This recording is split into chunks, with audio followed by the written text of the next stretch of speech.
welcome back to my YouTube channel. Today is gonna be a sit-down style video talking to you guys all about our wedding that we had a year ago amidst this coronavirus pandemic.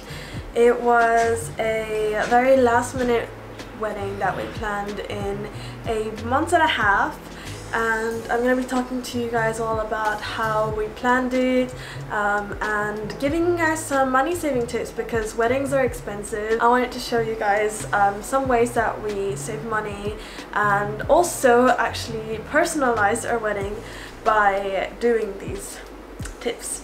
So without further ado, let's get into the video. We got married on August 8th, 2020, and the reason we got married then was that it was our 5-year anniversary as a couple, and we really wanted to mark that year by getting married. Even though our wedding got cancelled before we were supposed to get married in France surrounded by our family, we still wanted to do something, so we ended up organizing a small intimate kind of vow reading. I don't want to say ceremony because it was not very formal, and then we had a little reception and party with our friends. And as I mentioned earlier, the coronavirus pandemic was in full swing, so we kept our numbers very low. I think we were a little under 20 people, and we wore masks, we were sanitizing our hands, we were trying to be outside as much as possible. Those are kind of the things we did to be safe. A lot of weddings in Japan are very traditional or planned out. They have a wedding planner, a location, vendor, everything in one package, and it's a very good thing because it's easy for people to plan. You don't have to work hard on it, but for us it felt a little too stiff and uptight, and we just wanted to host our friends as we like to do in our house, but on a slightly bigger scale.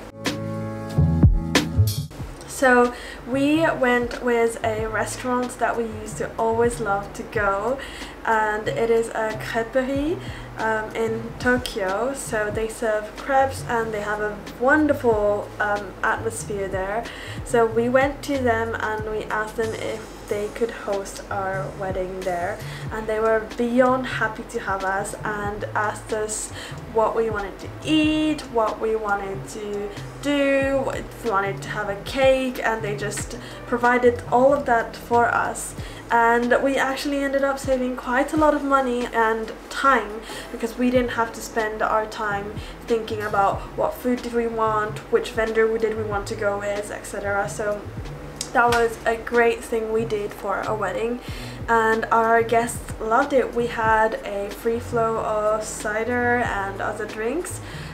Cider is actually produced where my husband comes from, so that was a very important part for us hosting a wedding. Like, these details really mattered to us, so we were super happy about our wedding reception venue. And we actually split our venues into different parts.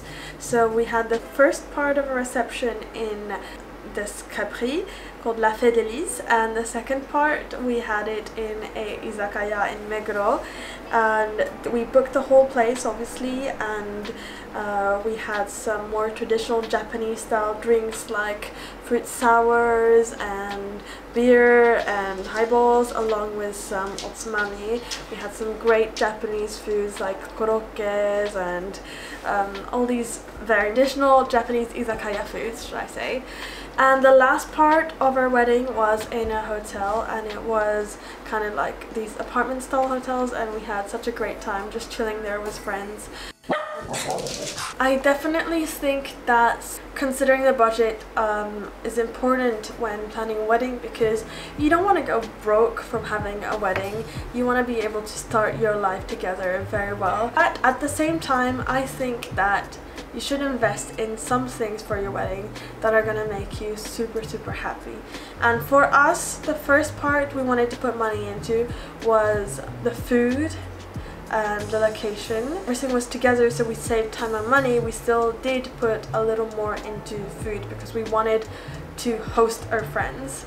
And the second thing was hiring a photographer and keeping it in an album. So we did spend a little more on our album. I'm gonna bring it for you guys.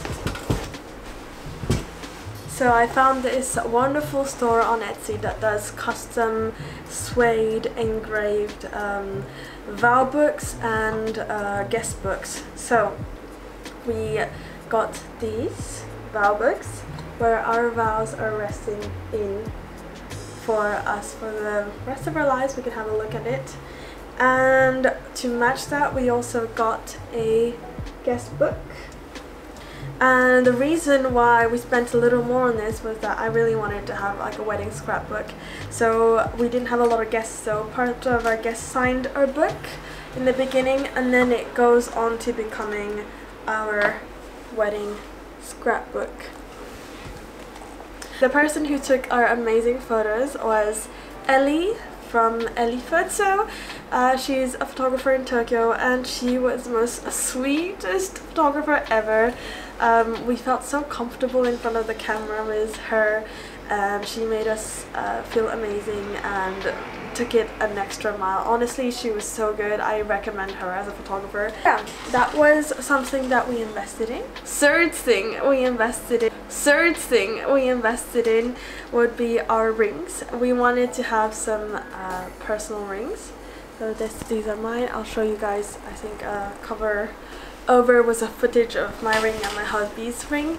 We wanted them to match a little, and so we went to go see a lot of different ring shops in Tokyo, and a lot of them didn't have what we wanted and were a little expensive, and especially because my engagement ring is a vintage ring, I wanted it to match. So I actually contacted a friend of mine who is a gemologist, and she actually custom designed us these rings. Something that you guys can consider when buying rings is to look up independent businesses that do rings for weddings instead of going to big businesses that sell wedding bands. So I guess that's about it. I hope me sharing a little tips and tricks that we did for a wedding helps some of you. And I will be starting a little mini DIY wedding series where I'll be showing you guys some of the DIYs I did for my wedding. So keep an eye out for that, and don't forget to subscribe, like and comment, and I'll see you guys in the next video soon. Bye!